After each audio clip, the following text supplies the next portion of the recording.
Good morning, everyone. Let me get this.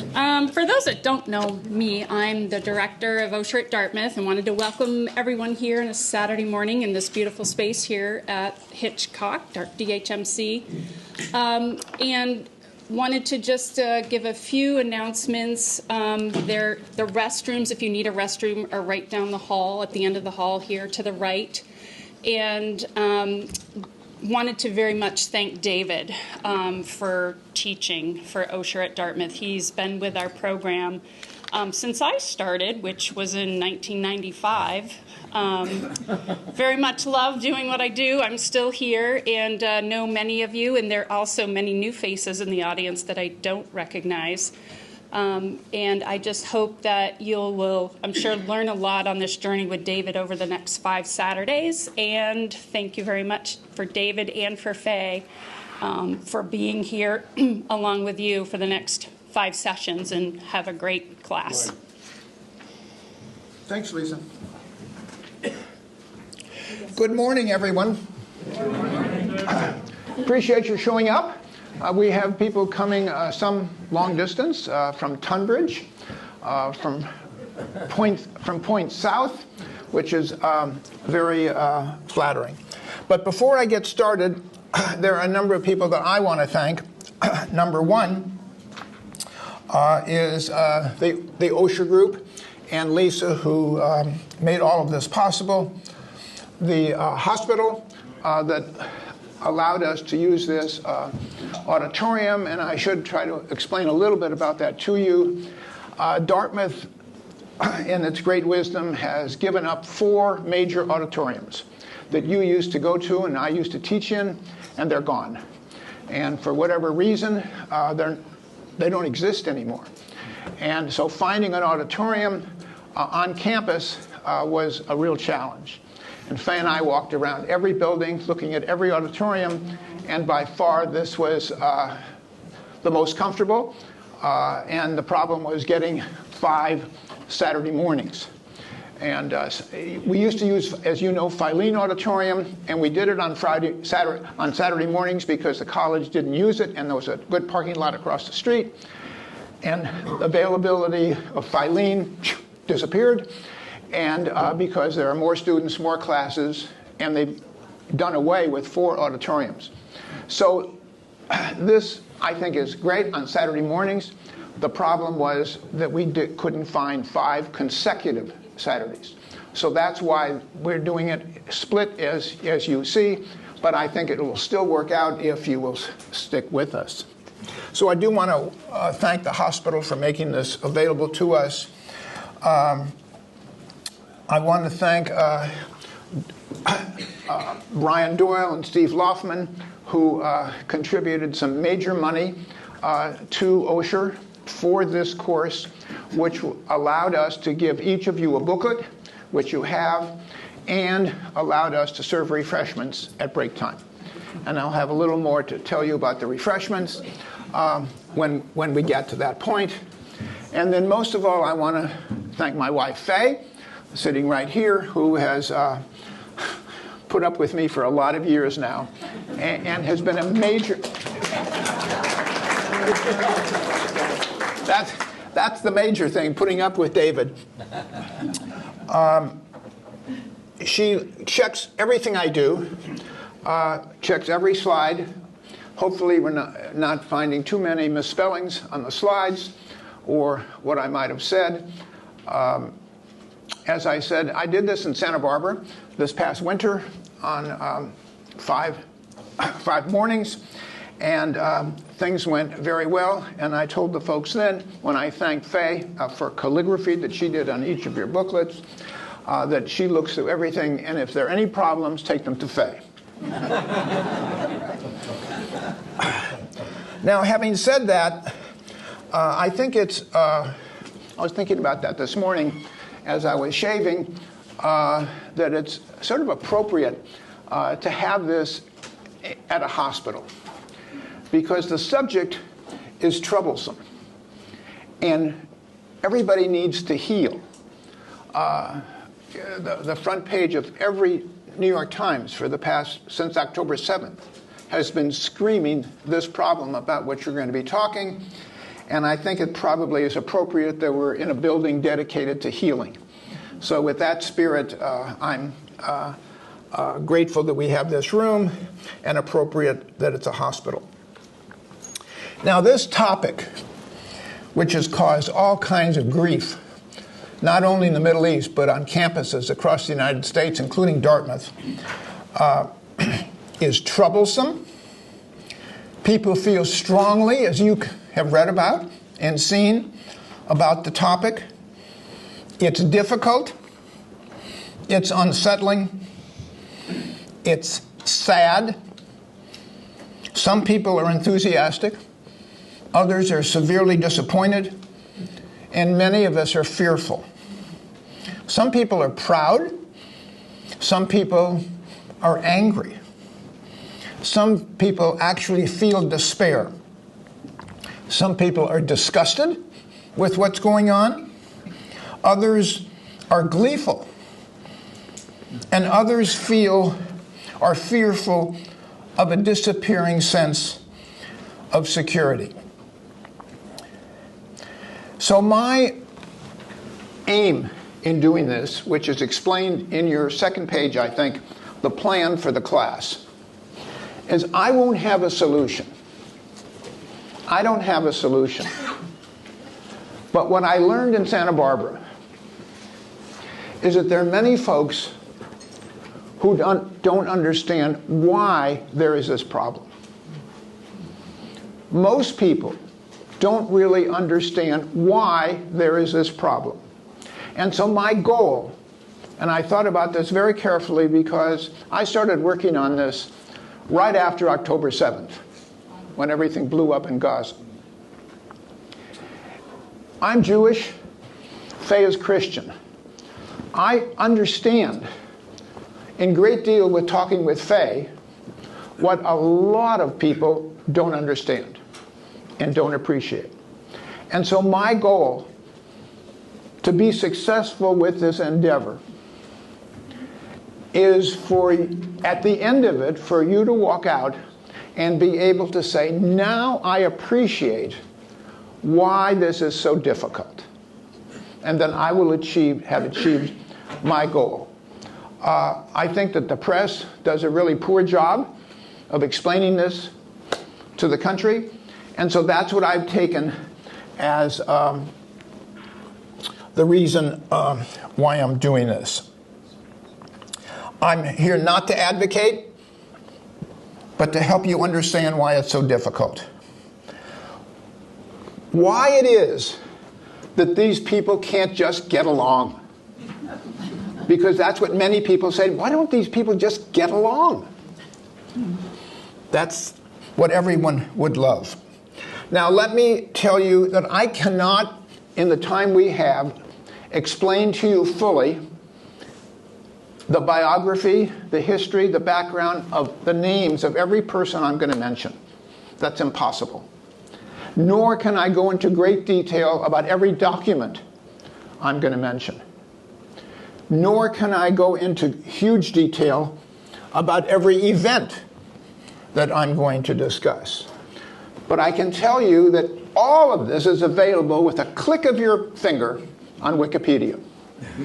And you should feel very free to make notes in the booklets that we've handed out on anything that I might mention in the book or otherwise that you would like to know more about. And all you have to do is go home and type in Wikipedia and look up Balfour Declaration or look up whatever comes up, and there it will be, and there'll be more for you to read than you expect.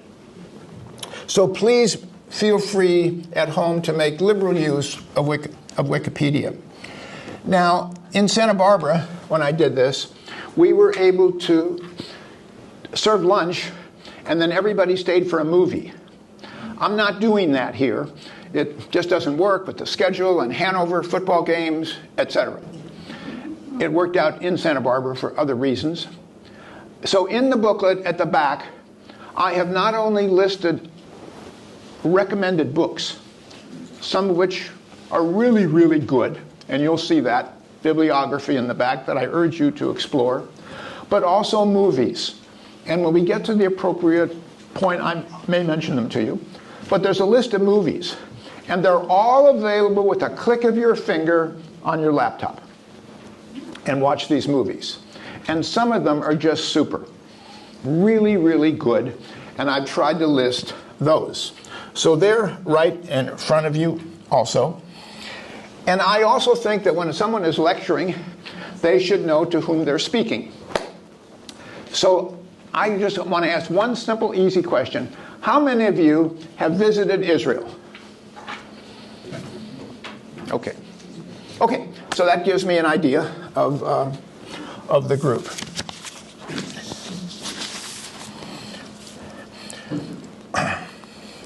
Now, I want to say two things before we get started about attribution and a disclaimer. Attribution. I want to make very clear to you that I don't want to be accused of what happened at Harvard. I actually know Harvard pretty well. And we're all aware of what happened to Claudine Gay. I want to tell you right up front that none of this is original with me.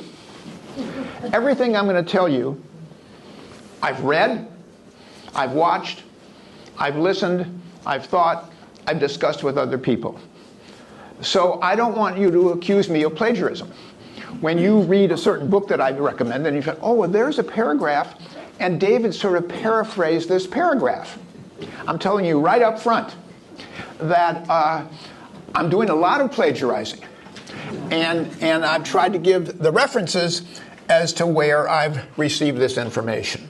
So attribution, there you have it right up front. And these are the two books I heartily recommend as background. They're in your booklet. But these are the two books that I relied upon to great effect. And it turns out that if everything works as planned, on our fifth and last Saturday morning, we are going to have a guest visitor from Palestine. This is a young man whom Sven and Steve and I have come to know very well. I met him at Ledyard Bank in Hanover. He's now in New York City at Columbia University. I will be able to tell you lots more about Mosen. And if all works well, Mosen, we're paying for his air ticket to fly up from New York to be with us on the last Saturday morning. And he will have the floor to explain to you what it's really like to be on the West Bank. He comes from Ramallah, and he escaped over the wall into Israel from Ramallah. And I think Steve Flanders and Sven Carlin and I all tip our hats to this young gentleman who spent 8 years in Hanover before he received scholarship, room, board, and everything. First at Lehigh University and now at Columbia, where he's finishing up, and then we'll go into diplomacy. And the reason I mention that right now is that this book you see on your right by Khalidi is the 80-year-old professor at Columbia under whom Mosen is studying. So it's all tied up, and I urge you to first start with these two books. And when you read Rashid Khalidi's book, your mouth will drop open as to what he tells us from the Palestinian point of view. The disclaimer is that I want you to know I am Jewish. Both my parents were Jewish, and their parents escaped from the Ukraine. Otherwise, they would have been murdered because they were Jewish. And like many, they escaped Europe, came here in the 1880s, and I was brought up Jewish, but I am a non-observant Jew.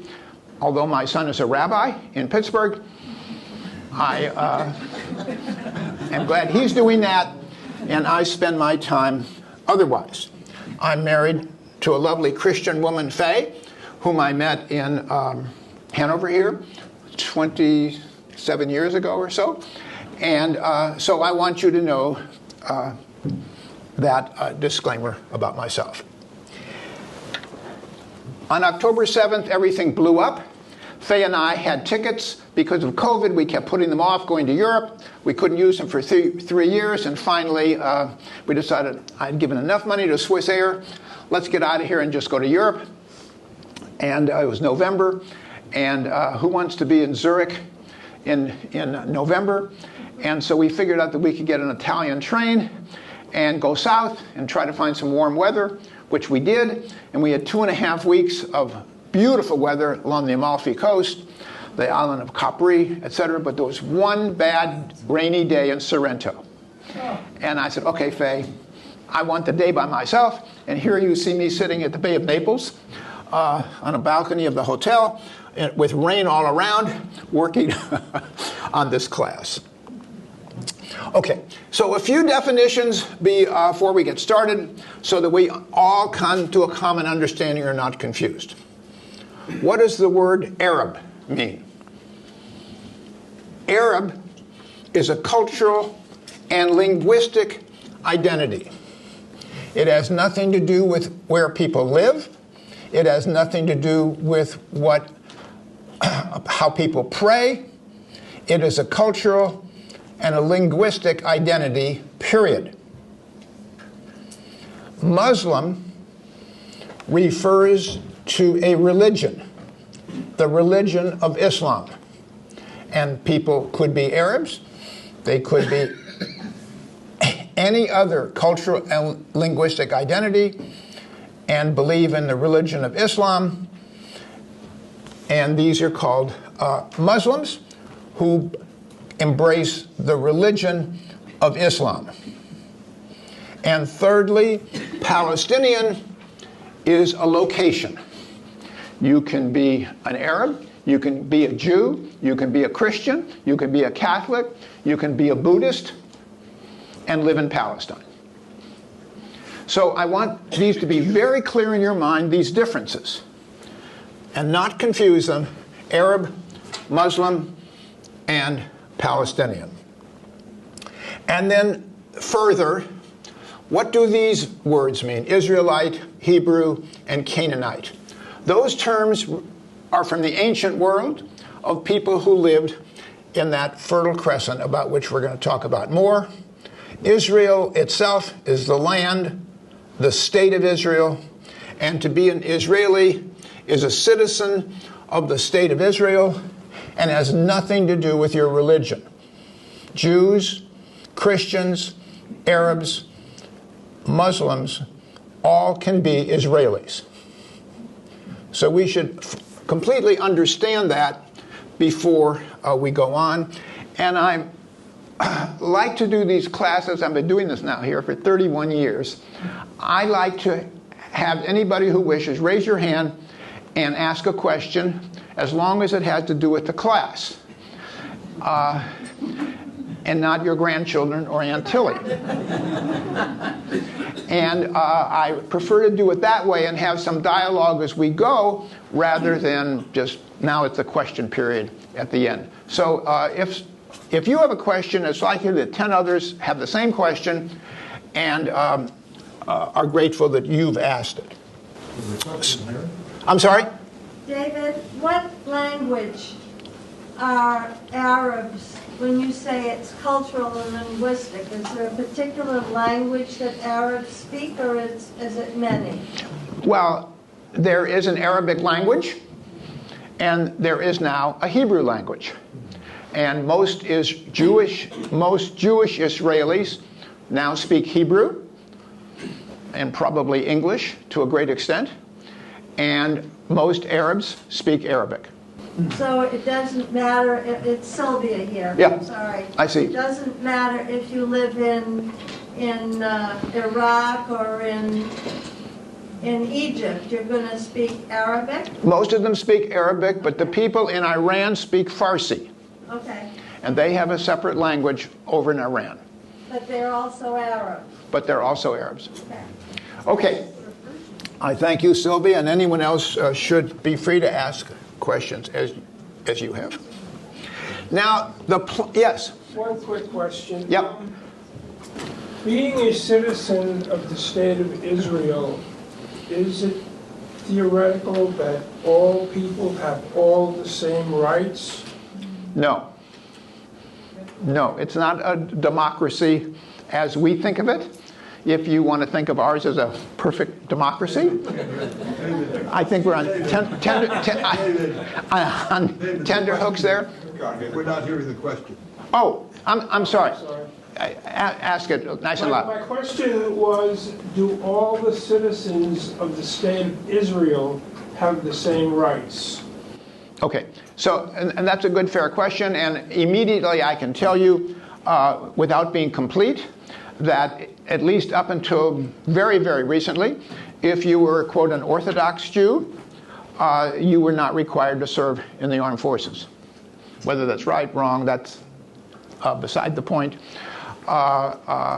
It's an attempt at democracy, but it's not exactly what we, in all definitions, would require.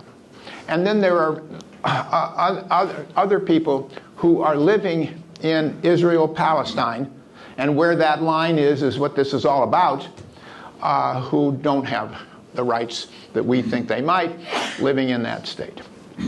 All immigrants here don't have exactly the same rights. Yeah. Okay. All good questions and appreciate. Now, what's I think most important for you to appreciate, and I show you on the slide and in the second page of your book, is the plan for this course. That is more of what I want you to understand and appreciate. Today, I want to set the background for whose land was it.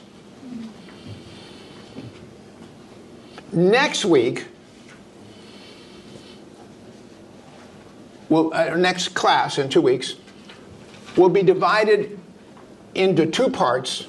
The first is, why did people hate the Jews? Why?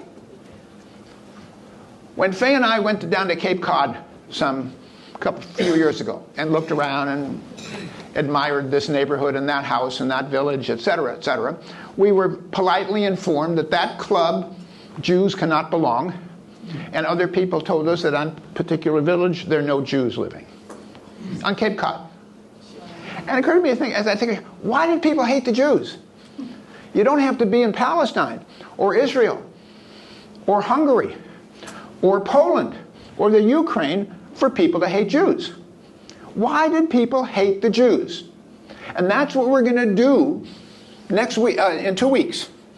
And because of that, the Jews have had to run. And because of that, you can read in this morning's newspaper why Israel may attack Iran. It's the same hatred. And we will explain in 2 weeks why. There's got to be an answer. The third session, we will talk about two stories. The Jews who had run for almost 2,000 years return. But there were people living there because the Jews had been gone for 2,000 years. And so the Jews return, and the Arabs who were living in that land which has become known as Palestine fled. And we will do that in the third week. The fourth week, we will talk about attempts over the past years to bring these two people together. Okay, so that's the plan. And the fifth week, we'll be listening to a warm, erudite, brilliant, compassionate Palestinian who will, I think, add wonderful balance to this presentation. Okay, so let's turn first this week to the ancient biblical history. While hominids, forms resembling something like human beings, are thought to have first developed in Africa, human civilization is thought to have begun in the Near East, in the Fertile Crescent, the area near and between the Tigris and Euphrates River, as you see in front of you.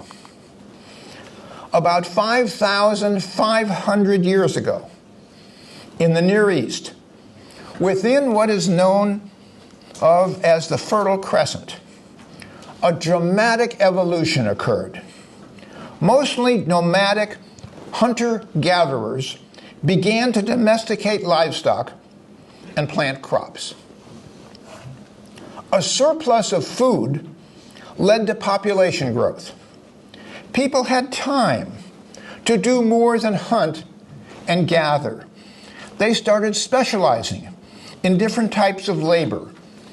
That led to tribes, villages, social and political development, and writing, thinking, and asking of important questions. The Hebrew Bible, perhaps 1000 BCE, before the Christian era, the Torah, the first 5 books of what we think of as the Bible. According to myth, legend, the Torah, it was the Testament. It was only to become known as the Old Testament, which is known as a retronym, after there was a New Testament 1,000 years later. The first 5 books of what we think of as the Bible, as you see in front of you, are made up of 5 books: Genesis, Exodus, Leviticus, Numbers, and Deuteronomy. My son, who's a rabbi in Pittsburgh, told me that, Dad, if you can't remember those names of the 5 books, here's the mnemonic.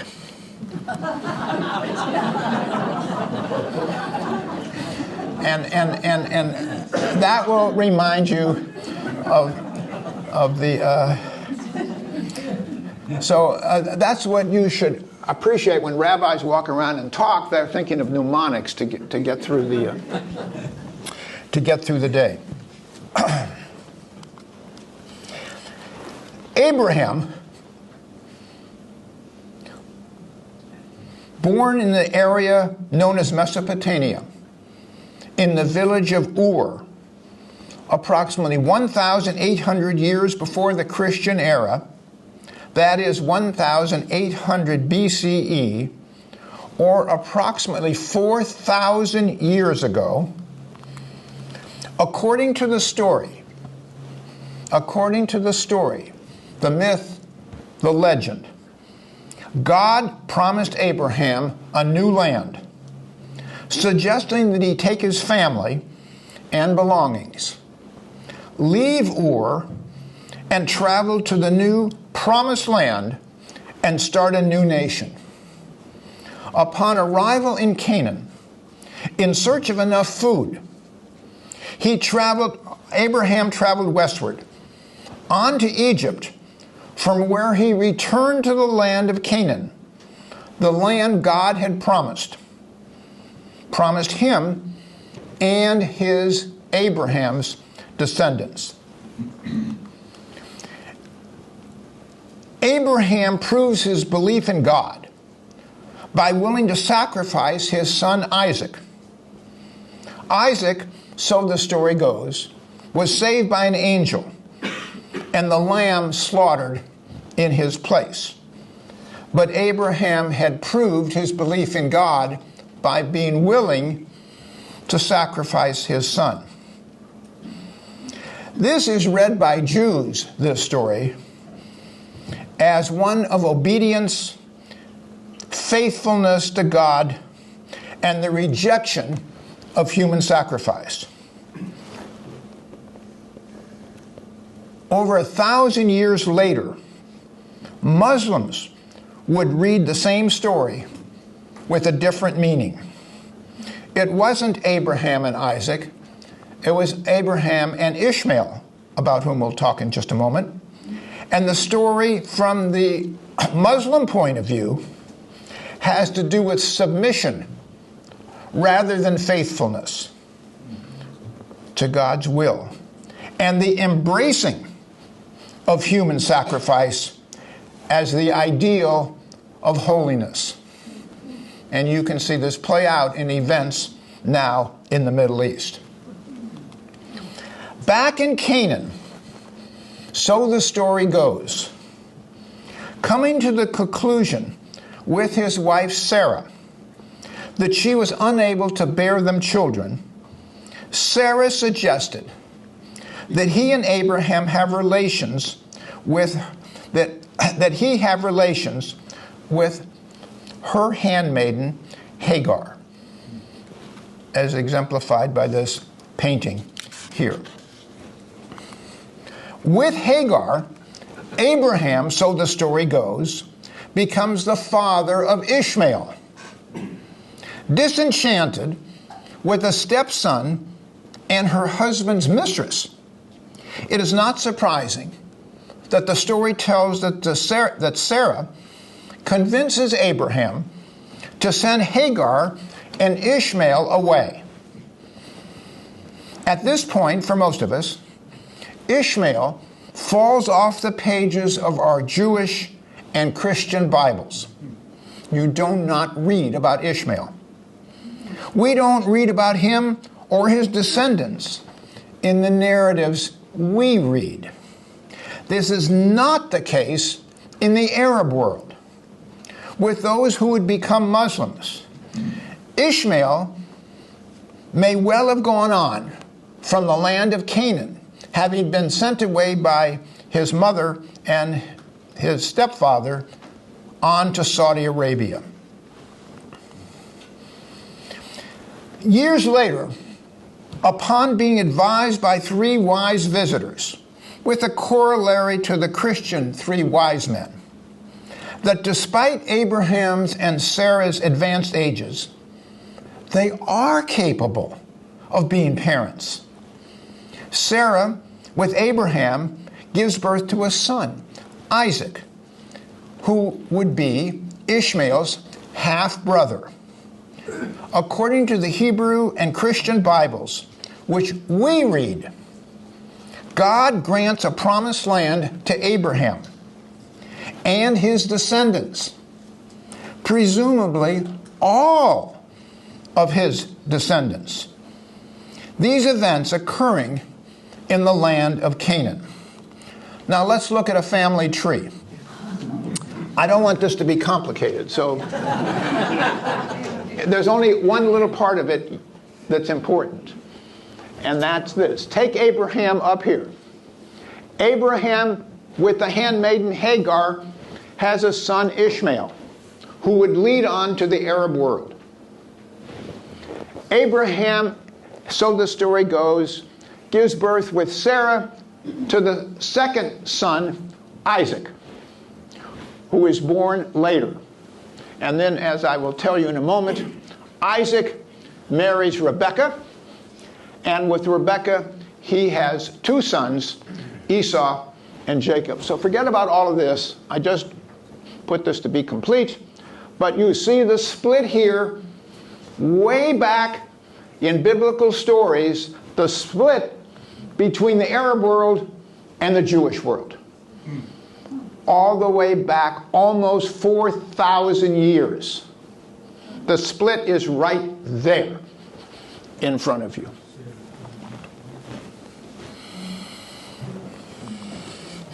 Here it is very simply. Isaac and Rebekah have twins. The firstborn is Esau. The secondborn is Jacob. Esau would give rise to the Arabic world. Jacob would give rise to the Judaic world. Now, it is said, if you read about this, that this didn't occur years later. This is really not believable.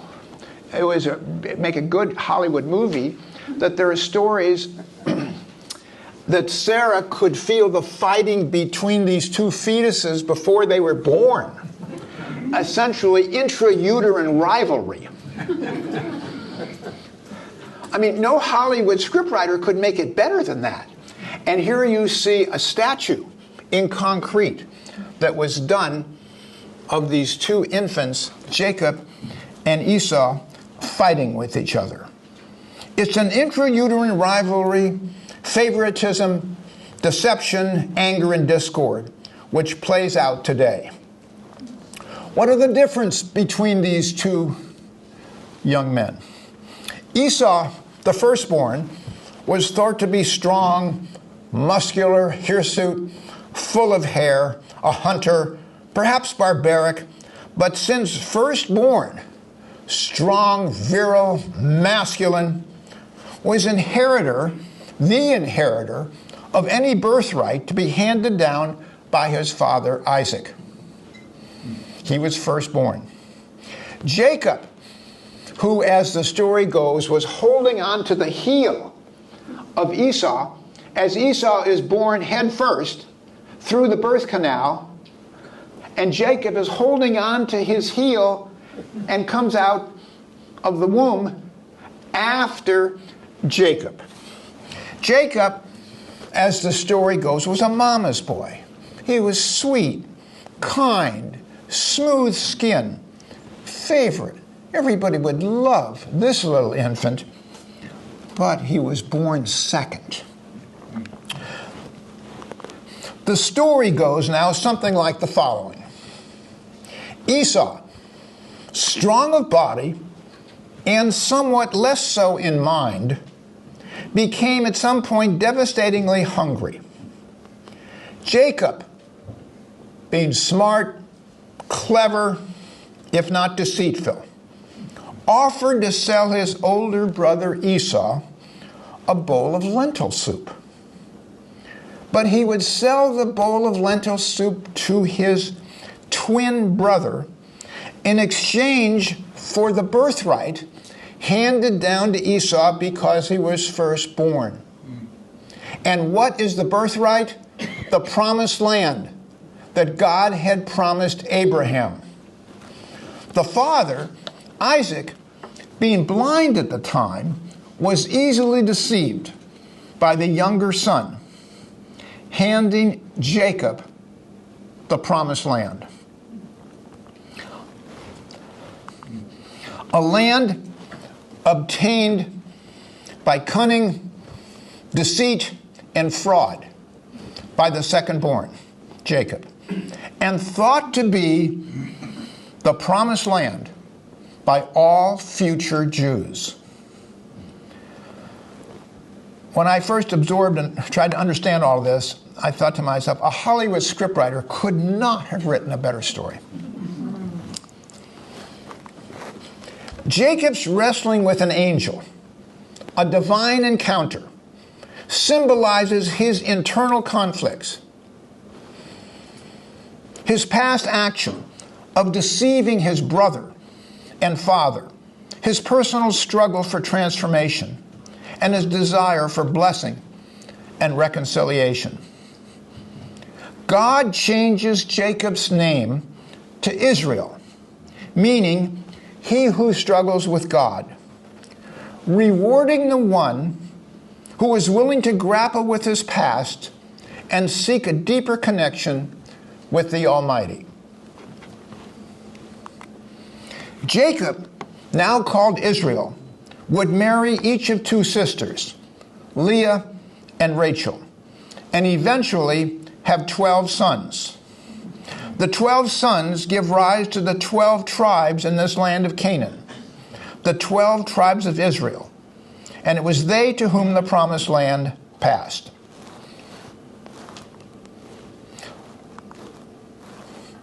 The land over the next 2,000 years would change hands between Assyrians, Babylonians, Persians, Greeks, Romans, and Ottomans. Changing hands, yes, over 2,000 years. But all of those were visitors, occupiers. According to the Hebrew Bible and the Christian Bible, the land had clearly been promised to the descendants of Isaac and Ishmael. Isaac and his descendants remained in and made their home in the land of Canaan, Israel. Ishmael and his descendants headed to Saudi Arabia. We will return to Ishmael and his descendants shortly. After traveling to Egypt and being held in bondage there for approximately 400 years under the pharaohs, because of their belief in one God, which the Egyptians could not tolerate, because they were embracing essentially what we call paganism and belief in many gods. The 12 tribes, the descendants of Jacob, otherwise known as Israel, escaped Egyptian bondage with Moses, as the story goes, received the Ten Commandments at Mount Sinai, and presumably in 1440 BC, the Canaanites re-entered the Promised Land with Moses' successor, Joshua. They became known as the 12 tribes of Israel, or the Israelites. Each of the tribes settled a different region on either side of the Jordan River.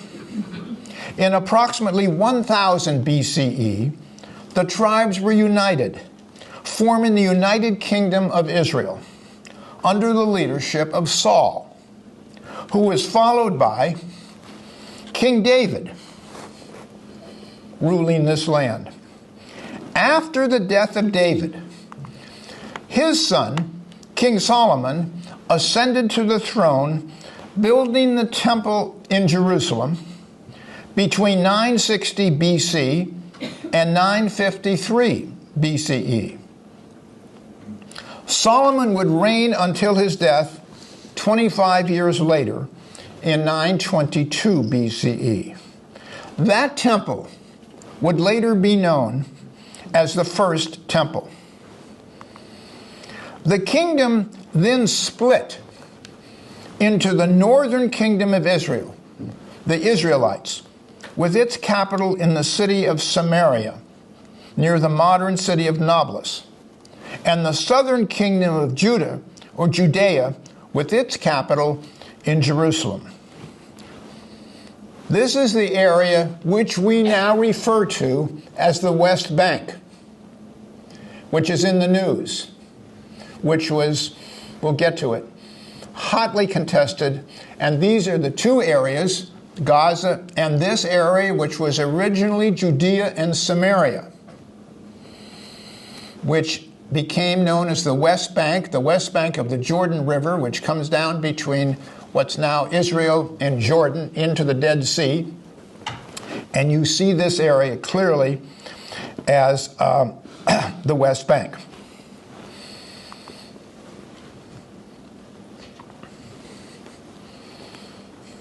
In 722 BCE, the Assyrians conquered the northern kingdom, Israel.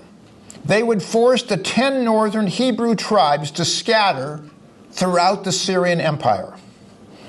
Relocated and dispersed, these 10 Jewish tribes disappear off the pages of the history books. And we don't hear about them or from them anymore. They're gone. The Assyrians, who moved into the land, would become known as Samaritans, and within a few centuries were worshiping a god named Yahweh. Yahweh was considered the national god of the Israelites and was central to their monotheistic religious beliefs. The belief in a single deity distinguished these Syrians, cum Israelites, from other ancient religions that worshipped multiple gods and goddesses. The practices, rituals, laws evolved over time and were documented in the Hebrew Bible, the Torah, prophets, and writings. The belief way back then in monotheism, the one God, Yahweh, we will learn in 2 weeks, will give rise to the original reason to hate Jews. The southern kingdom of Judah, after reigns by a number of generations of Solomon's Jewish descendants, would be conquered and ruled successively by the Chaldeans, Babylonians, Persians, Egyptians, Greeks, and finally the Romans.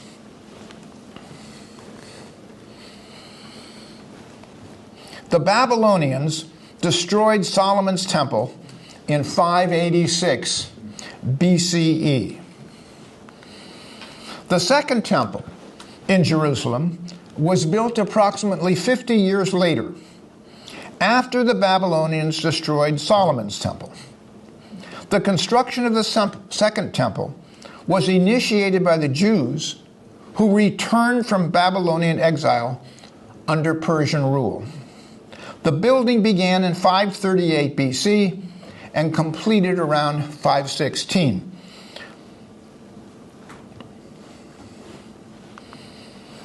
The Greek forces conquered Judea about 200 BC. The upper classes among the Jews found themselves greatly attracted by Greek culture, not only by their scholastic achievements and their mathematics and astronomy, but by their athletics, performed in an amphitheater in the nude. Greek artistic motifs and symbols appeared on Jewish monuments and coins. The Greek language spread widely. Many Jews took Greek names. This Hellenization of upper-class Jews in Judea, those able to appreciate the Greek culture, led to conflict with the majority of poorer Jews who sought to keep their traditions pure. Tenant farmers on the lands of the rich, or humble artisans in the cities, hated their fellow educated Jews who oppressed them in association with the Greek monarchy. The mass of working-class Jews rebelled, led by Judah Maccabeus, the Jewish commander. The Maccabees' victory in 160 BCE over the Greeks and the subsequent rededication of the temple are the historical events which gave rise to the celebration which we know of as Hanukkah. But it would be only 100 years until the Romans invaded and eventually conquered Judea in a series of large, vicious military campaigns, starting in 63 BCE and lasting 130 years. Try as I might, there was nothing I could find to illustrate 130 years of conflict that the Jews were fighting the Romans. That is just sort of inconceivable to us, that a war between the Jews and the Romans who come down from Italy into the land of Canaan were fighting each other for 130 years. If you go onto the internet, and maybe Steve Flanders can do this, he knows how to do this very well, and look up the Roman conquest of the Holy Land, you will find, it's interesting to try to do this, you will find some animated videos, which I considered showing to you, and I said, no, this is really too tacky. You can't take killing and horror of 130 years and put it into a cartoon. It just doesn't work.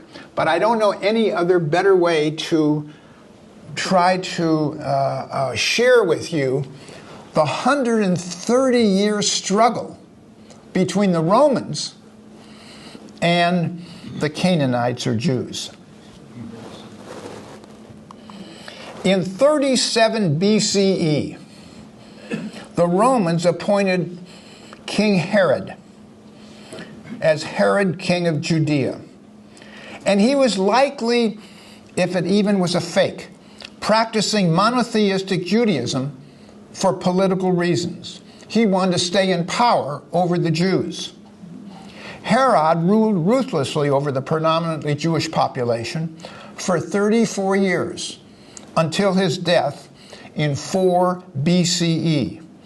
He is known for expanding significantly the Second Temple for Jewish worship 500 years after its initial construction.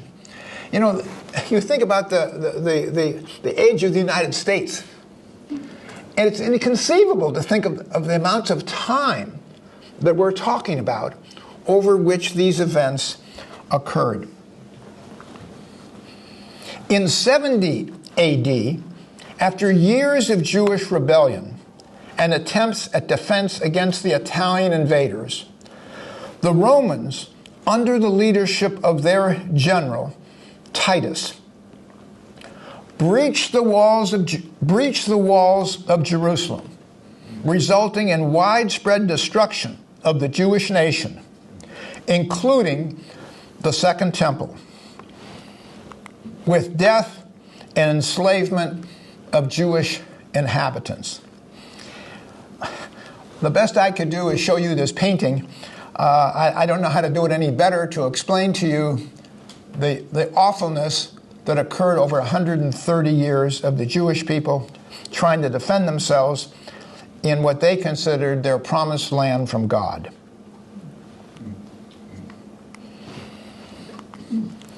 After the fall of Jerusalem in 70 AD, a group of Jewish rebels, referred to as zealots, in 73 AD, fled Jerusalem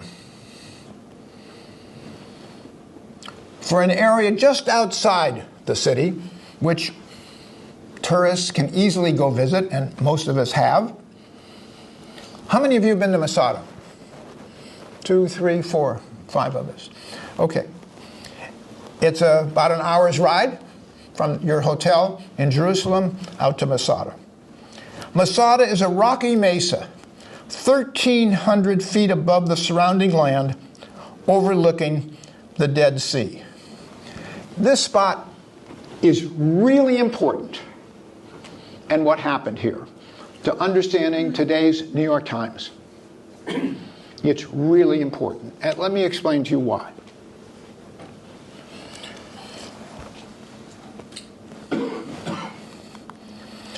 On top of Masada,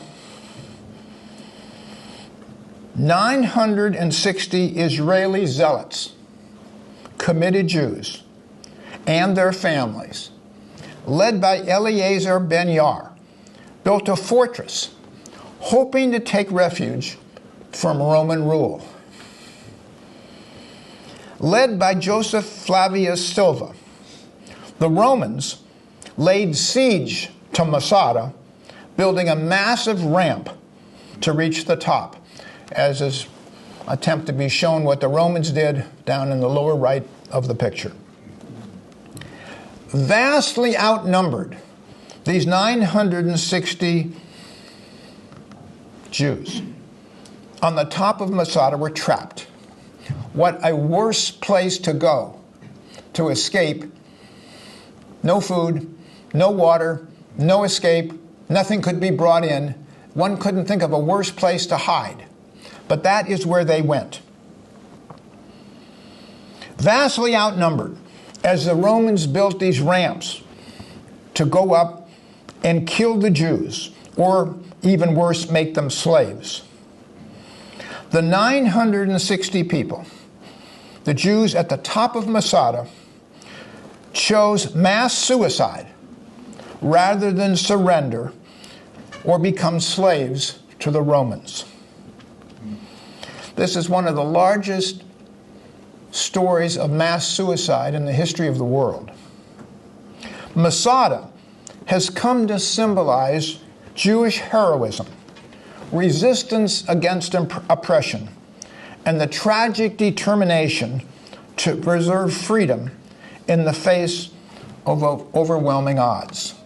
Now let me share with you how Israel treats this today and to what advantage they use this location and the story. These Israeli Defense Forces, after they put their boys and girls through rigorous training to join the military, of which everybody is obligated to serve, everybody in Israel, in order to defend themselves, the government, after they finish their training, This is the top of Masada. Brings these boys who have just finished, boys and girls who have just finished their training, early in the morning before the sun has come up, to march up this path. Although tourists can go out there and get in a gondola and be taken up in about 12 minutes, it's a long hike. But each of the young military people, for their graduation, are required to walk up this path to Masada. Here they are, where they will graduate. At the top of Masada, the religious ones, the less religious ones. But it all occurs at the top of Masada. And at graduation, which this picture shows, they will receive their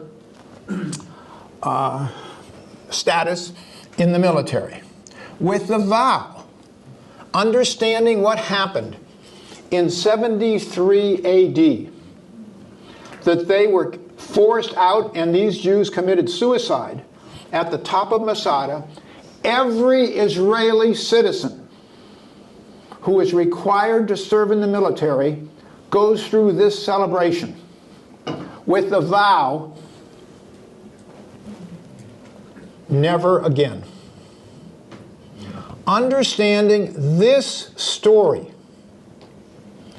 and how this is used by the Israelis will tell you an enormous amount about what is going on today in the Middle East. This final event marked the death of the Jewish people in Israel and the beginning of an almost 2,000-year period of exile for the Jewish people from their homeland. No, not.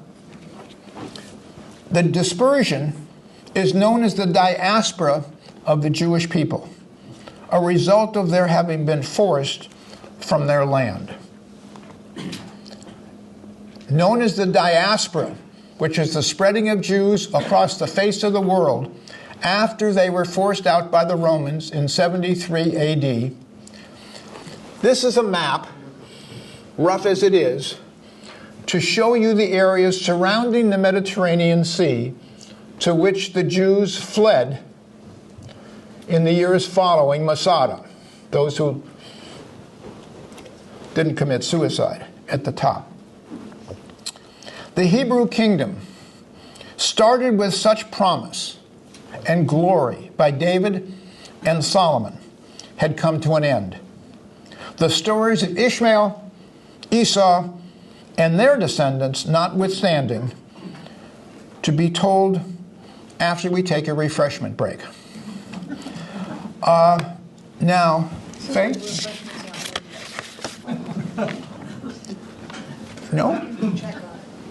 Okay, while Faith checks on the refreshments, let me tell you about the refreshments.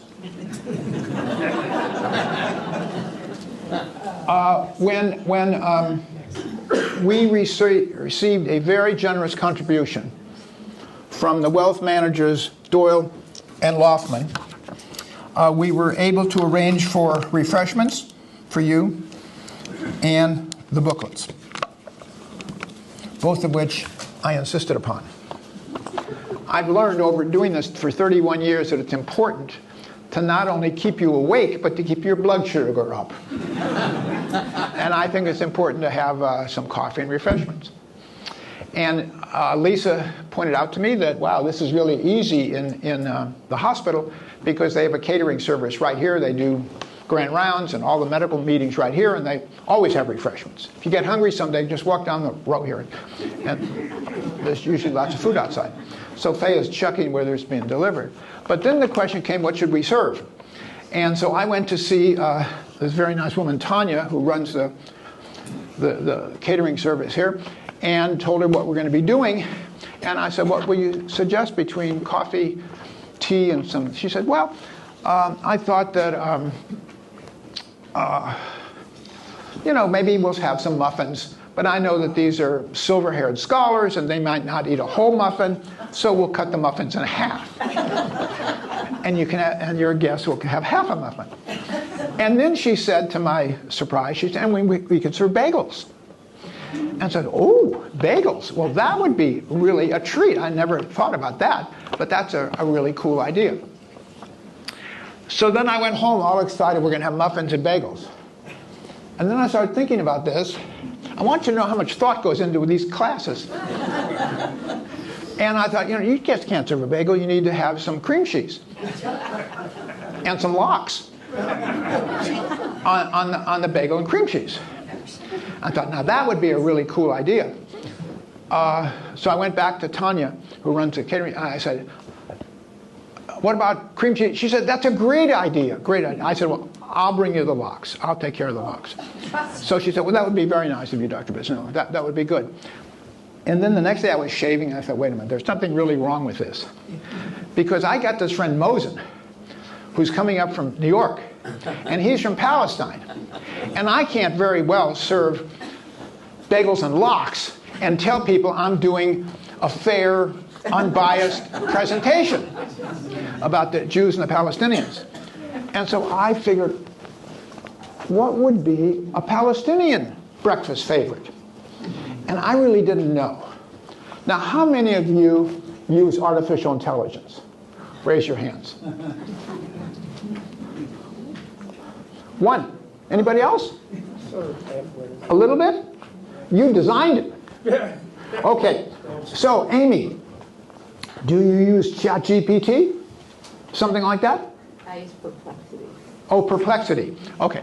So I want to tell you what I did. I had no idea what to serve as a counterpart to bagels, lox, and cream cheese. So I went to ChatGPT, and I wrote in a full paragraph. I said, I didn't know the name of the person to whom I'm talking, but I said, I'm going to be giving this lecture to a few dozen people on the Arab-Israeli Palestinian conflict, and I'm going to be serving bagels, lox, and cream cheese, and what would be an equivalent nice treat reflecting the Palestinian world. And I pushed the button. How many people do you think across the United States type in that question? When you do ChatGPT, it now tells you how long it takes to get back to you. At the bottom, it shows a number in parentheses, how much time. This was 40 milliseconds. 40 milliseconds. It came back, and I'm going to read to you what I received from ChatGPT with this question. For a well-rounded mid-morning snack that honors both cultures, consider serving za'atar manakish alongside your bagels, cream cheese, and smoked salmon. Manakish is a traditional Palestinian flatbread topped with za'atar, which is a blend of herbs, sesame seeds, and sumac, and olive oil. It is flavorful, easy to handle, and can be enjoyed warm or at room temperature. Additionally, you could include hummus with pita bread or vegetable sticks for dipping. This would provide a nice savory option that complements both the bagels and the manakish. We doing okay? Yes, she's setting it up right now. Okay. These choices not only celebrate the culinary traditions of both cultures, but also foster a sense of inclusivity for your attendees.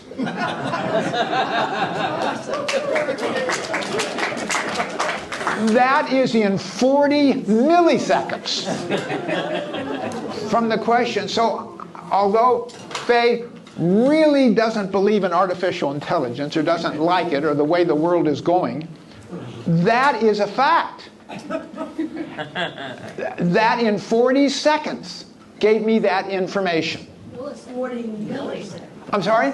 40 milliseconds. Milliseconds. Not just seconds. That's pretty quick, isn't it? 40 milliseconds is pretty quick. And it's like it's like somebody scratched their head and looked it up and wrote down a nice paragraph, and that came back instantly. That's just mind-boggling.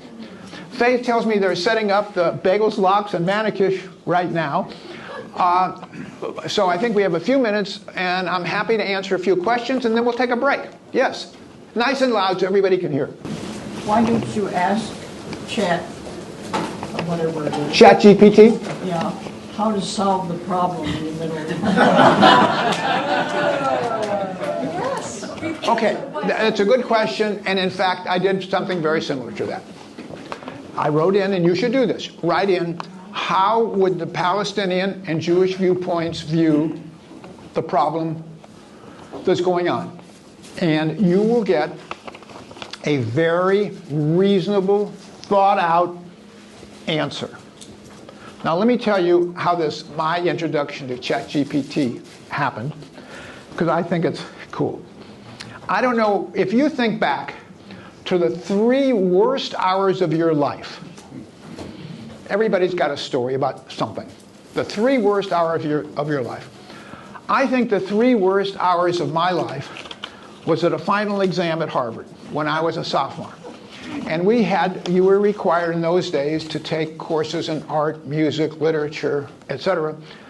And I wasn't all that great at literature. I was better at chemistry and mathematics, which led to medical school, but I wasn't so good at literature. And we had to read John Locke and Rousseau and Thucydides and Shakespeare and all the great books. And half the time, I didn't know what I was reading about. It just went over my head. But I tried to get through. Thank God they didn't need an A in literature to get into medical school. But I went to the final exam. And we were given blue books in those days. You wrote longhand. And I'm sitting in Memorial Hall in Cambridge, and there was one question in the literature class. The question is, you are in Paris, and you see that Jean-Jacques Rousseau is sitting on a bench with St. Augustine.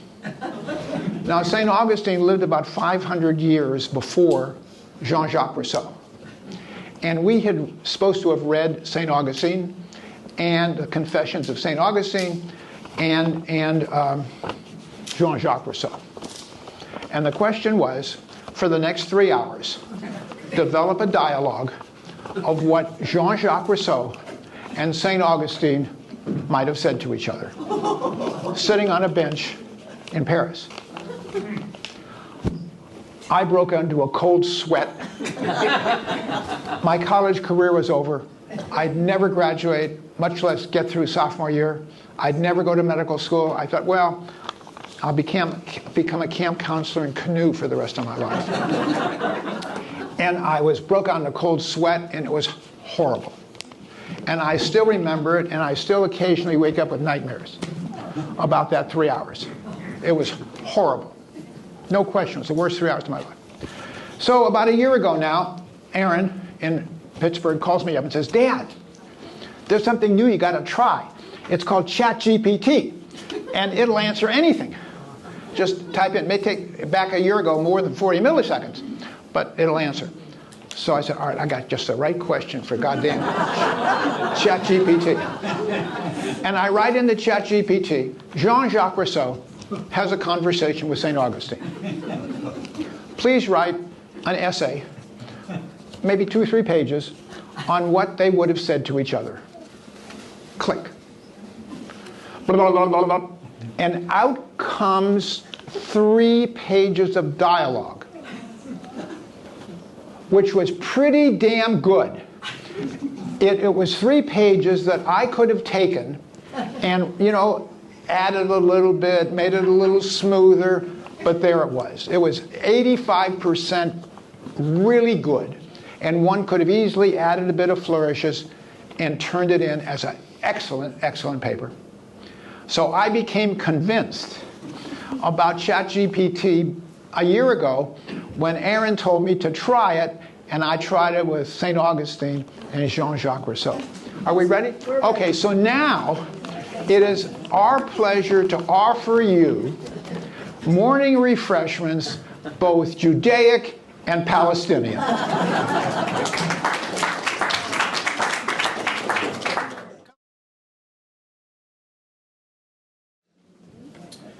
These breaks also give me an opportunity to listen to corrections for those of you who are kind enough to walk up to me and remind me what I did wrong. Steve Flanders reminded me. Steve Flanders is always reminding me of things. That those in Iran are not considered Arabs. They're called referred to as Persians, and they speak Farsi. They got it right, Steve? Okay. So, in one of the maps I'm going to show you shortly, you're going to understand to some degree why the headlines are as they are in today's New York Times. Are we ready to start? Any questions before we get started? Yes? When you were describing terms of the different cultures, I don't think you mentioned Semite, and we see that so often in the media. I kind of know, but maybe it's good to clarify what Semite and anti-Semite mean. Well, broadly speaking, Semites are those who live in that area. They're Semitic people, and that refers to the people roughly in the Fertile Crescent, the land of Canaan, and not necessarily Jewish, right, but Semitic, that area. And so literally anti-Semitic would mean anti those people in that area. But that's not generally how it's used. But technically, Semitic is those people in that area. Anybody else? It's really important that you are brave enough to ask a question, because there are 10 other people who are more reticent. Steve, can we continue?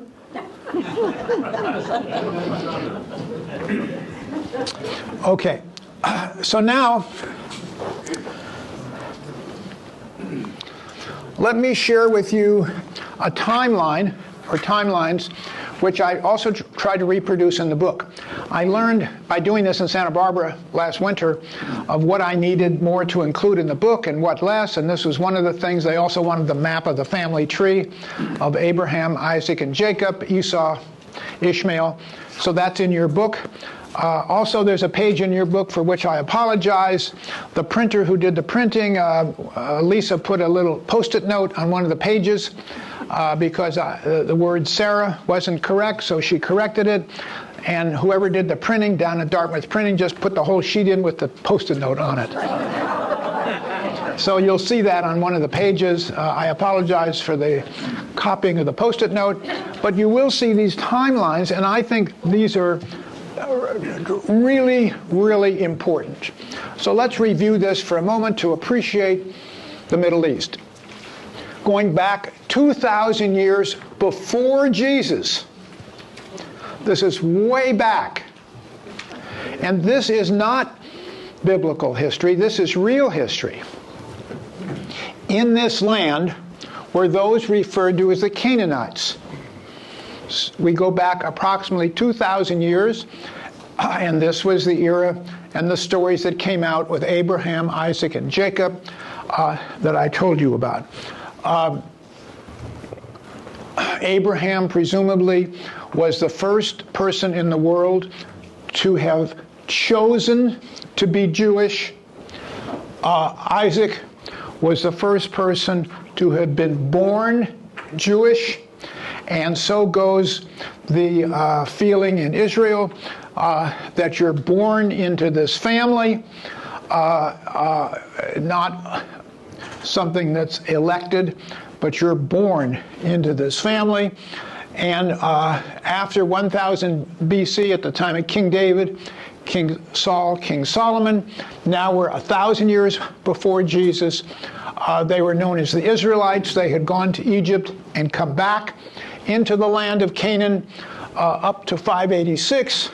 Then the Syrians came across what we refer to now as the Golan Heights, which are now Israel commands, but was fought over, which we'll get to in the 6-Day War. This is still going on. And the Assyrians came across the Golan Heights and invaded the land of Canaan between 800 and 600 BC. And then the Babylonians, and then the Persians. During the time of the Persians in the land of Canaan, the Jews who had been expelled returned, And then the Greeks came in, about which I said a little bit, and they were there for almost 300 years. And then the Romans came in, and the Byzantine Empire. And here are some landmarks of this time when the first temple was destroyed, the second temple, and in this timeline, the birth of Jesus, roughly at that time, and apparently Jesus was thought to have lived for about 36 years before the crucifixion, and then the land was fought over, and then you ask, all right, so how many years was it a Jewish land, the promised land, presumably, by God to Abraham? And if you add up the years, as I've shown in lavender here, those who considered themselves Jews, and what did it mean to be Jewish in those days? What it meant was a belief in one God. And we're going to go into this next class, but the belief in one God was totally new to the world. All the other civilizations, whether it's Roman or Greek or the rest of the world, had multiple gods. And this was the big break. It wasn't so much, quote, Jewish as a belief in one God. And that time in that land belonged to those who considered themselves, quote, Jewish for originally 1,400 years, and then they came back for another 600 years before the Romans came in, roughly 73 years after Jesus, and the Jews were expelled into what we refer to as the diaspora, which is roughly 2,000 years ago.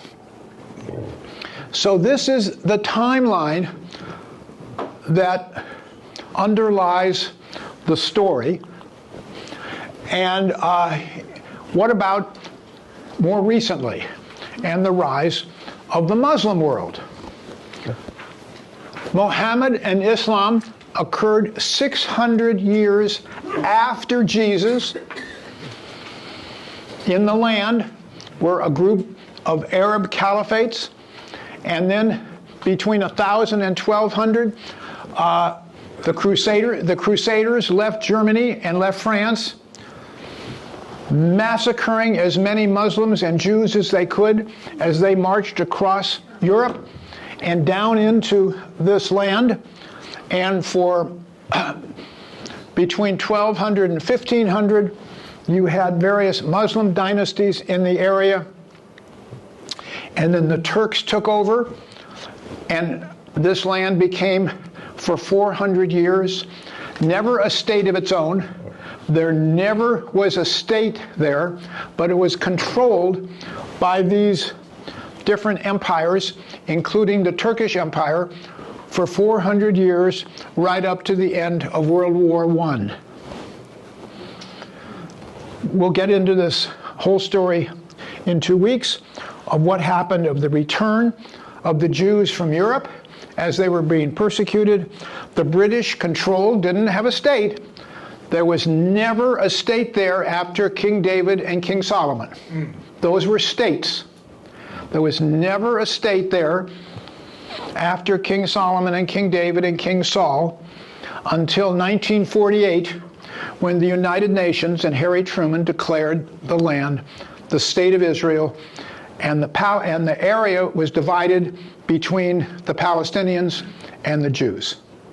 So this is the timeline, which is all important, and we'll go into the details of all that next week. So looking at it in this way, I don't like to put a lot of words on the screen, but you can get an idea of how many different nations invaded and controlled this tiny slip of land. To give you, those of you who have not been to Israel, it is easily possible to get in your car and drive from the border, the northern border of Israel and Lebanon, the area that's now having all these missiles. The town is Rosh Hanikra. At the top, you can get in your car, have breakfast, and drive all the way down to the very southern tip of Eilat in a day. the entire northern to southern, and you can cross from the Mediterranean Sea to the Jordan River in about an hour and 45 minutes. That's how small this land is. Okay, so moving on from here, Jesus was thought to have been born somewhere between 4 to 6 BC, and has thought to have been crucified somewhere between 30 and 36. The religion of Christianity, which Jesus' followers founded, gradually began to differentiate itself from traditional Judaism. The new faith easily spread to the imperial capital, Rome, and it was Rome that controlled this area of the land of Canaan at that time, and then to the great effort, because of the great effort of Constantine the Great, who was the emperor of Rome, it spread inexorably across greater Europe. How many of you have read or are aware of the book Constantine's Sword? I know Dorothy read it. Joe, you've read it too. Okay, there's a book that came out 20 years ago entitled Constantine's Sword, which I bought. I think maybe we bought it together 20 years ago. And it's been sitting on my bookshelf for 20 years, and I never picked it up until I started doing this. And I said, you know, I think I'm going to look at this book. Well, Faye can tell you it's 630 pages, and I couldn't put it down. My learning curve was straight up. Written by a guy named James Carroll. And essentially, it's the story written by James Carroll, who grew up ultimately Catholic with a devout Catholic mother and became a priest. And he was practiced as a priest in the Catholic Church for 5 years, and then started looking at the real whole story. He gave up being a priest and spent many years at the Harvard School of Divinity and the Harvard Kennedy School of Government. And he wrote this book 20 years ago called Constantine's Sword. And I just couldn't put it down because my learning was so great. Faye will tell you, and perhaps some of you know, that I have learned by doing these Iliad classes that it's really cool to call up the author of a book that you like. The first time I did that was when we did Darwin in 1994, and Jim Moore got on a plane and flew from Cambridge, England to Hanover, New Hampshire, and met with our class. Everyone had read his book. Do you remember this, Jenny? And Jim Moore held forth in the class, and we've been friends ever since. When I did Edward R. Murrow, Stanley Cloud and Lynn Olson, who wrote this book on Edward R. Murrow, I loved it. The perfect class. I called up Stan and Lynn. They live outside Washington, D.C. in Georgetown. They came up, stayed at our house, spoke with the class, and we visited them in Boothbay Harbor, Maine at their summer home, and we become good friends. Marvin Kalb, the same thing. Just call up the author. So I said to Faye, look up James Carroll. Find out where he lives. I'd written Constantine's Sword 20 years ago. So Faye looks it up, and he lives in Boston. What could be easier than that? And so with a bit of chutzpah, I wrote to James Carroll. And not knowing whether it would get in, I called friends in Boston, and nobody knew how to get in touch with him. But on his website, there's an email address. I thought, well, maybe it goes to Scribner's Publishing, and he'll never get it. But I wrote a nice letter telling him what we're doing and how much I had learned from his book. And I offered to come down to Boston and take him out to lunch or dinner. And I thought, well, the odds are against it. 3 weeks later, I get a really nice letter from James Carroll, who's now 81 years old.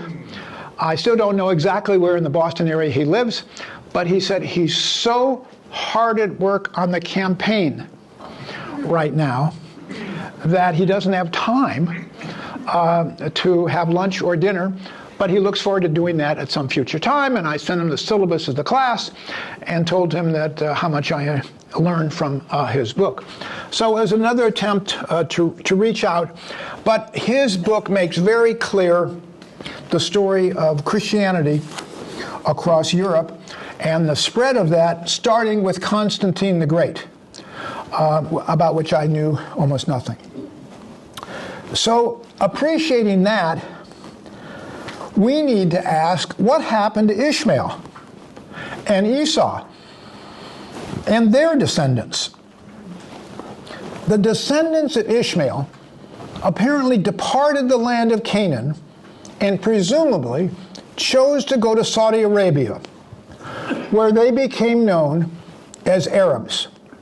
For religion, they practiced various forms of polytheism and paganism for over 1,500 years, absolutely turning away from the brother who was brought up believing in monotheism.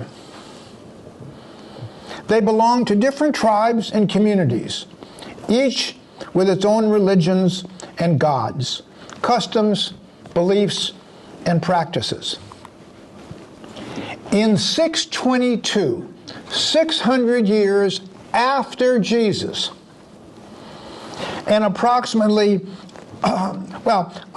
600 years after the birth of Jesus, and 500 years after the Jews were forced out of Palestine and dispersed by the Romans, these Arab tribes, which had gone to Saudi Arabia, descendants of Ishmael, came together and accepted Muhammad as their spiritual leader, migrating with Muhammad from Mecca to Medina, as I've shown on the map. And Faye reminded me that there were riots in Paris just a few years ago when somebody in Paris indiscreetly published some publication showing a presumed face of Muhammad. And that really broke their cardinal rule that the face should never be shown. We don't have a photograph. Everything else is made up, somebody's imagination. So I didn't want to violate that belief. And so the face is missing. Muhammad's followers became known as Muslims. And remember the time sequence. This is 600 years after Jesus. 2,600 years after Abraham. His followers became known as Muslims, and their newly adopted monotheistic religion became known as Islam, meaning one who submits to God. Now, what do we know, a little bit at least, about Islam? Apparently there are 5 pillars, 5 major beliefs in Islam. One is faith, prayer, fasting, almsgiving, and pilgrimages. And you read about these pilgrims once a year going to Medina and Mecca. And as far as praying is concerned, the experience that I remember most was Faye and I, a few years ago, flew to Dubai, where Faye's son was working, and we landed. How many have been to Dubai? 2, 3. Okay. We walk into this enormously big, beautiful, spick and span airport. Huge. Huge. You could have eaten off the floor, white marble. And we're walking with our suitcases, and all of a sudden some noises or bells or music or something blares out over the whole place. And then we see in multiple corners of the airport hundreds, if not thousands, of people on their knees praying on prayer carpets all over the Dubai airport. I have never seen such an outpouring of prayers by so many people in such a public place. So this is a major part which you see. I mean, look at this photograph here of people praying on their knees as a major part of Islam. The Quran, the holy book of Islam, is believed by Muslims to be the holy word of God, as revealed to the Prophet Muhammad by the angel Gabriel, over a period of approximately 23 years. The book is the primary source of guidance for Muslims in matters of faith, ethics, laws, and spirituality.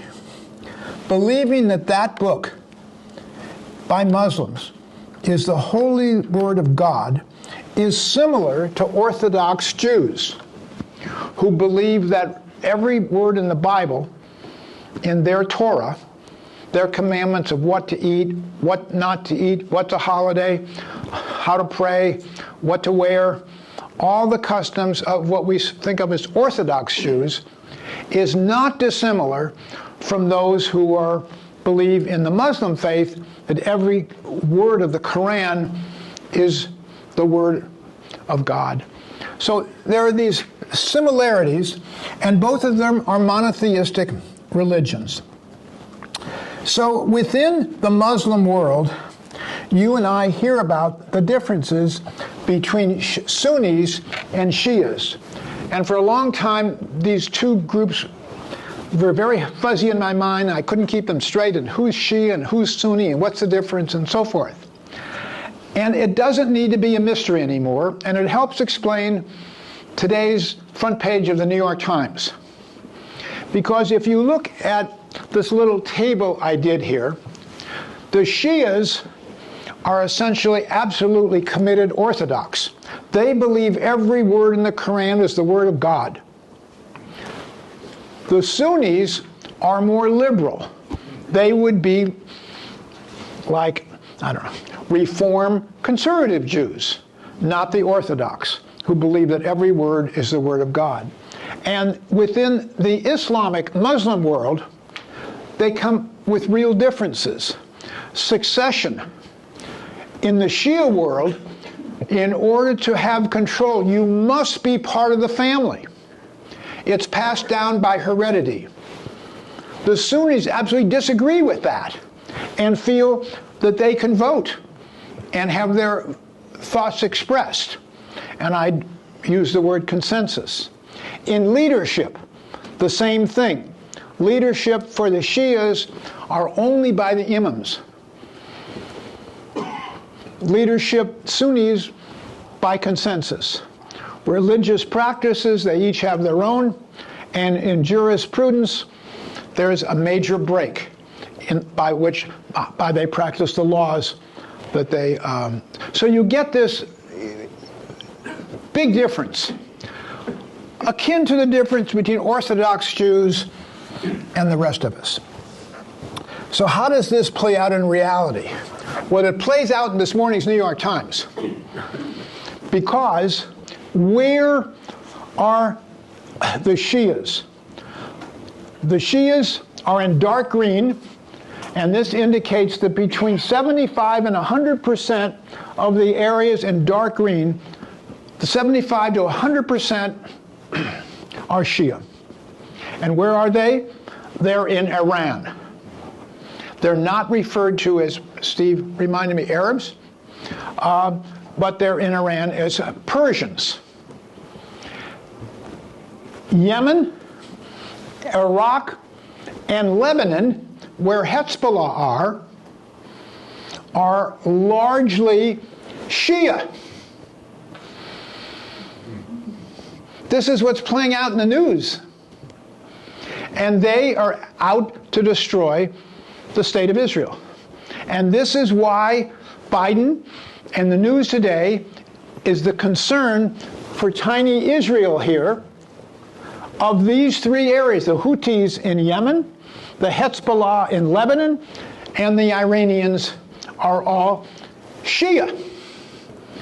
The rest of the Arabic world, Morocco, Algeria, Libya, Egypt, Sudan, Saudi Arabia, are Sunni, major Sunni.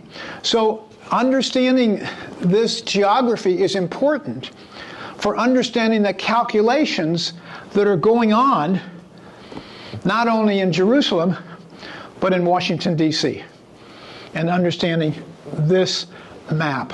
David, As, over here. yes, Well, do they hate each other? I'm sorry? The Shias and the Sunnis, are they fighting? Yes, they have. That was the Iranian-Iraq War. There was a whole war between them. They hate each other. The Orthodox Jew, the counterpart is the Orthodox Jews in Israel don't believe in Israel that if you're a Reformed Jew from New York or from Hanover, that you belong in Israel.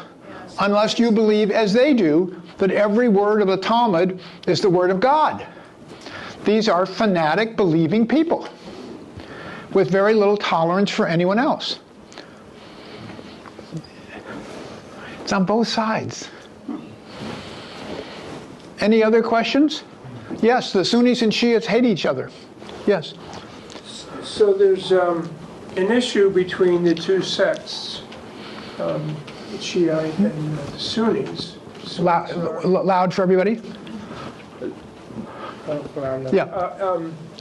The Sunnis never, from my knowledge, have disagreed with what the Shiites are doing in terms of the Muslim world.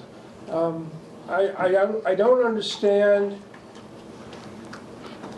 how they can be within the same religion, yet one of them appears, the Sunnis are, I don't know if I should use, they're more moderate, they're more realistic people. Yes. And they believe in consensus, not so Yes. much the strict interpretation of the Quran, which Yes. is interpreted by everybody differently. And Yes. if you're in power, then your interpretation is what stands. Yes. But what I don't understand is why the Sunnis are not saying, hey, wait a minute, we don't agree with what you're doing, and form some kind of a coalition that could negate what the Shiites are trying to do. Well, this is the problem of the Middle East. This is the problem of the Middle East. And there was, maybe 25 years ago or so, there was a major war between Iraq and Iran. Major war. And who are the two groups? The Shias and the Sunnis. It had nothing to do with Israel. They were absolutely fighting each other. I can also point out to you, but we'll get to this later, that all of these areas surrounding Israel, and you see on this map how tiny a little piece of land Israel is in the Middle East.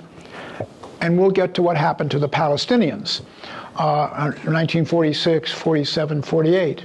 But all of these lands, and they have huge amount of land. None of them open their doors, their borders, for the Palestinians to move in. They were all blocked. And to this day, they're still living in refugee camps. So none of these Sunni nations, forget Iran and the Shias, the Sunnis welcomed these Palestinians who were fleeing in the 40s, 30s, and 40s. None of them opened their borders and accommodated them. Okay, so I wanted you to see the difference between Shias and Sunnis and where they are. Someone else? Yes? I just have a question about the Ayatollah in Iran. In these lighter green countries, Turkey, Syria, Afghanistan, Pakistan, etc., follow the leadership of the Ayatollah of Iran? Or do they have their own Ayatollahs? Or how does that work?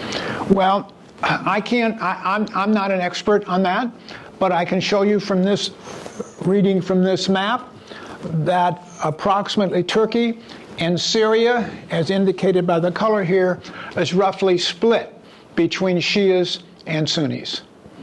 That's what this map is indicating by the color code. I'm going to have to...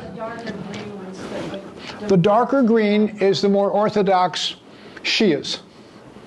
And there, from the colors, you see that there are Shias in Yemen and Iraq and Lebanon, not as percentage-wise as in Iran, but more so than Libya, Egypt, Saudi Arabia.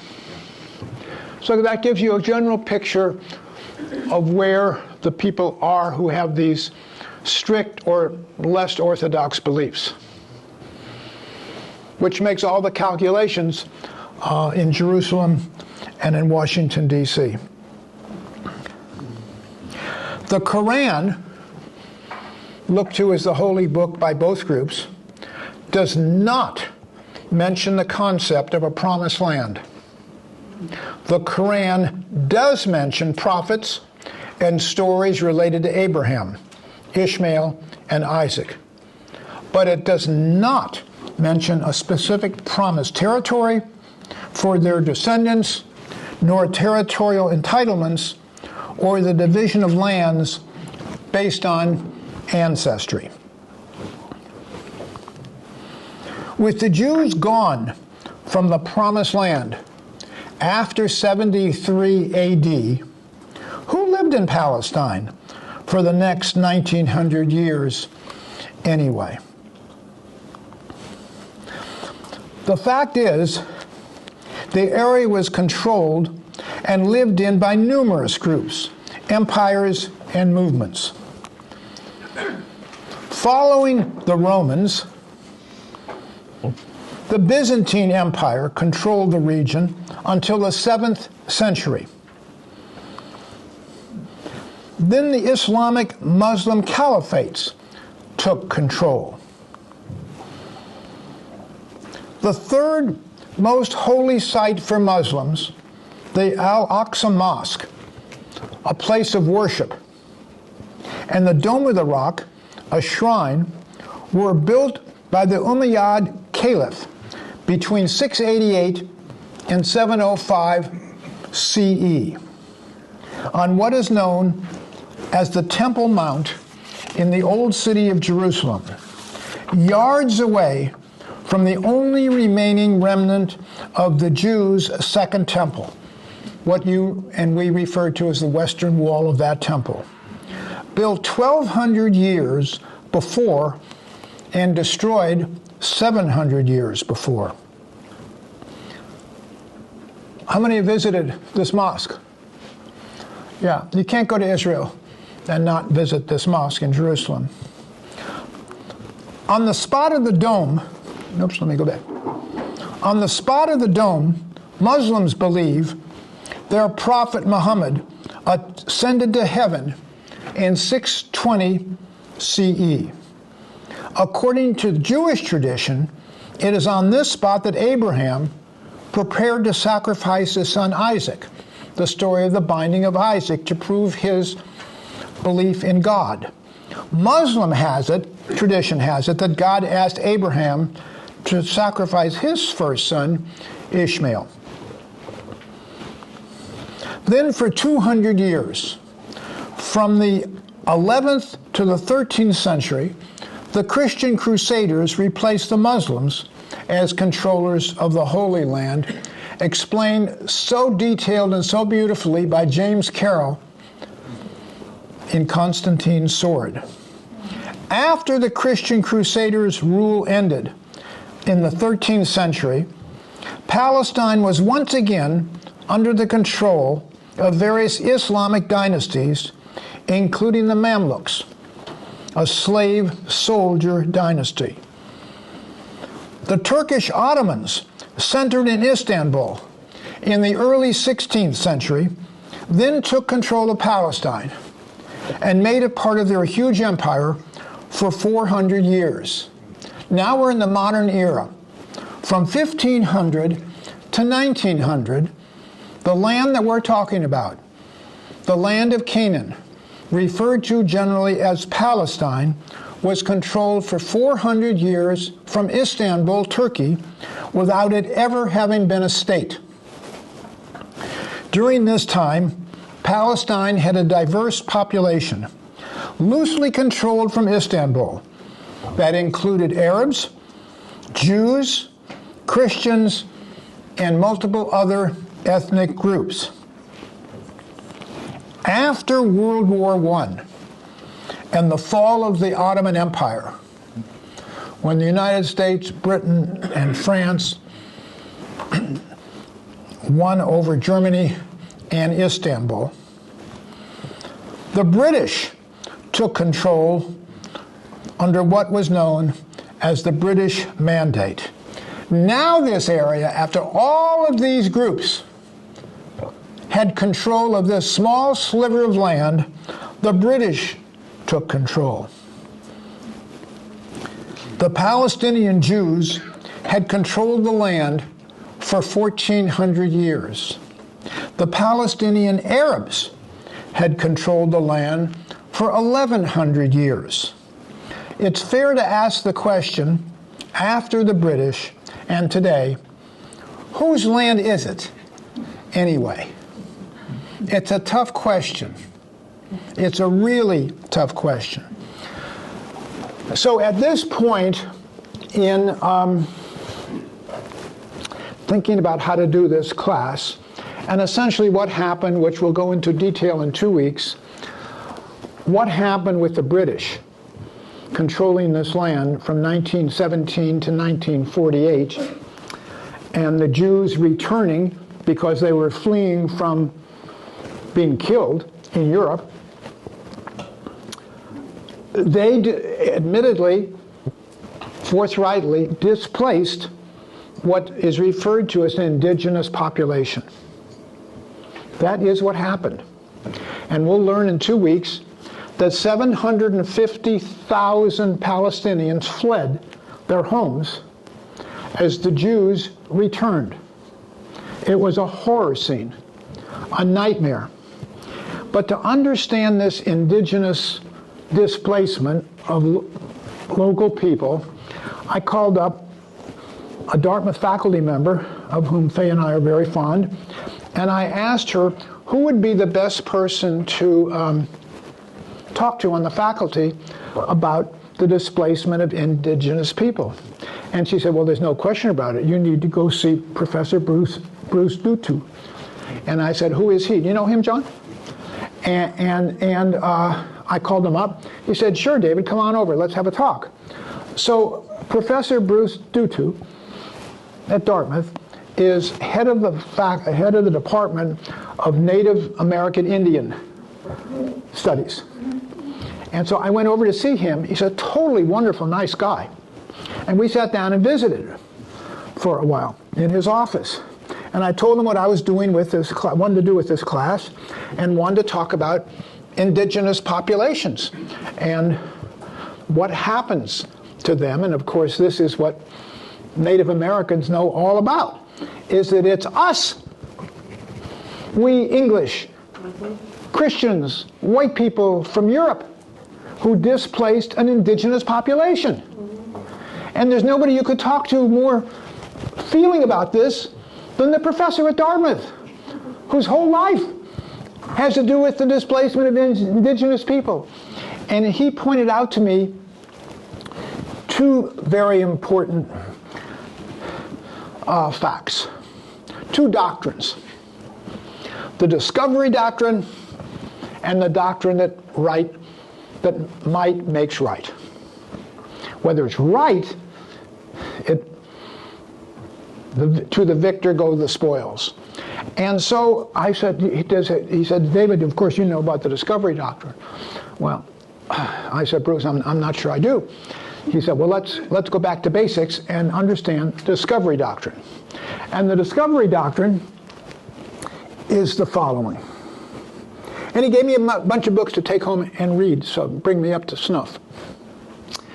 It was long considered, in the history of which we know, that if you were white and Christian and European, you could go anywhere in the world, and if you were the first white Christian from Europe and land in a land that hadn't been claimed first before you by any other white Christian European, you claimed it for your country. That's the discovery doctrine, and that land became your country's by being the first white Christian to arrive. And that is essentially exactly what happened in the United States before it was the United States. It was the white Christians who fled Europe, England, France, whether the English from the British Isles or the French Huguenots, coming to this land, whether it was Plymouth, Massachusetts, or the Spanish on the West Coast, and claimed the land. The French and Indian War was all about the French and the British. Who claims Canada? For God's sakes, it's neither of those. It's the Native Indians who were there. They are the indigenous people. And in their classes and classrooms in Saskatchewan and Manitoba, all over Canada, they're realizing the same thing of what happened to their indigenous people. So Bruce pointed out to me, it's really important, David, that you get your folks to understand this discovery doctrine, which reigns supreme. And so how does the world look if you look at it through the eyes of the discovery doctrine? Well, here is the world in colors, and these, you can read this yourself, these are the lands that were claimed by white Christians who were the first to arrive in these lands and claim these lands for their home country. And it all makes sense that this, in fact, is what happened.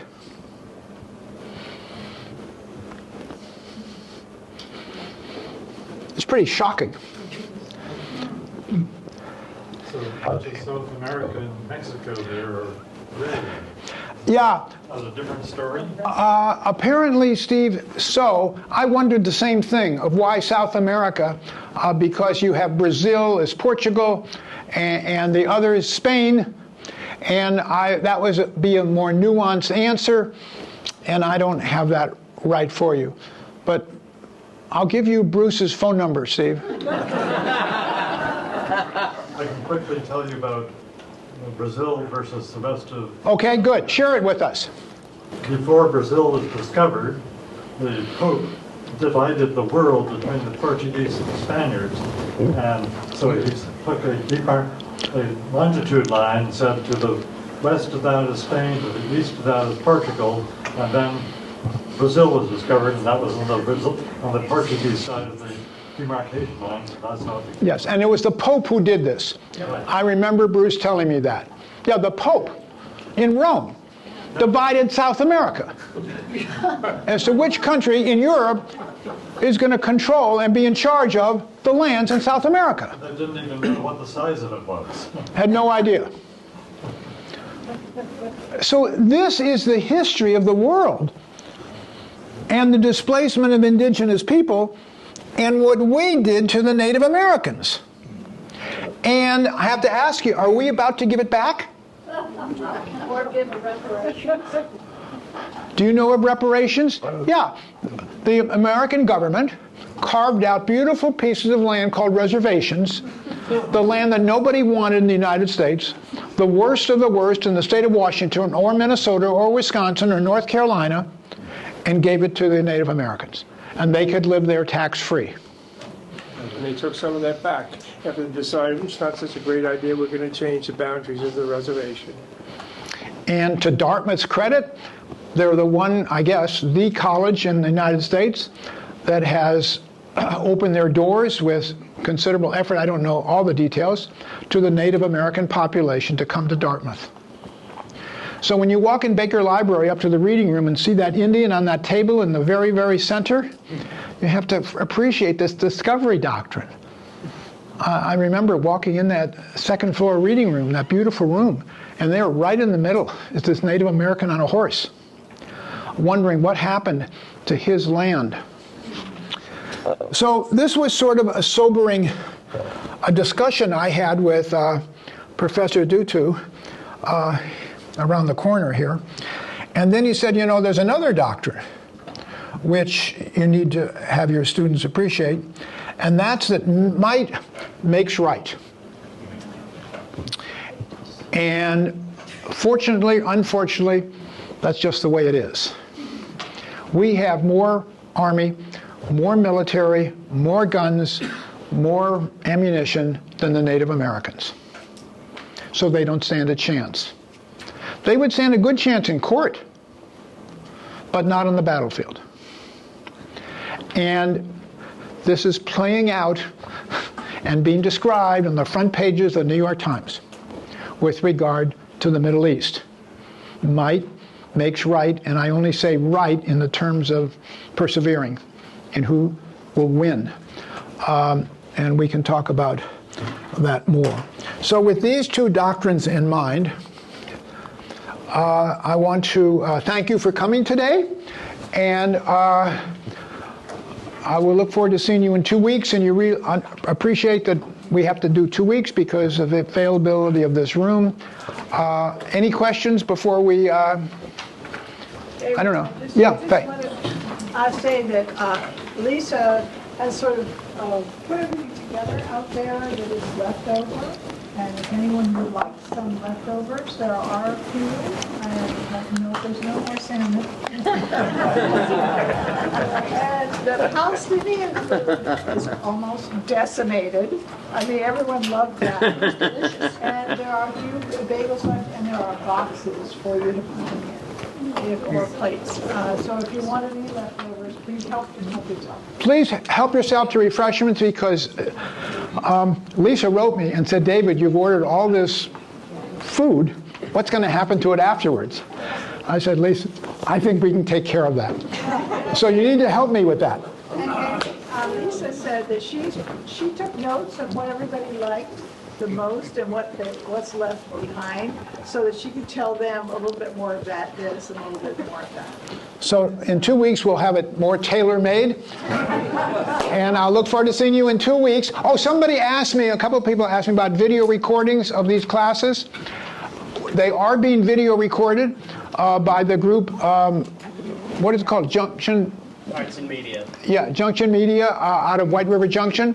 They've agreed to record our 5 classes, and that the video recording will be available, and we'll let you know when. I honestly don't know exactly when each will be released, because I have to supply them with a memory stick with all the slides on it that they embed in the video recording. But at some point, you'll have access to all 5.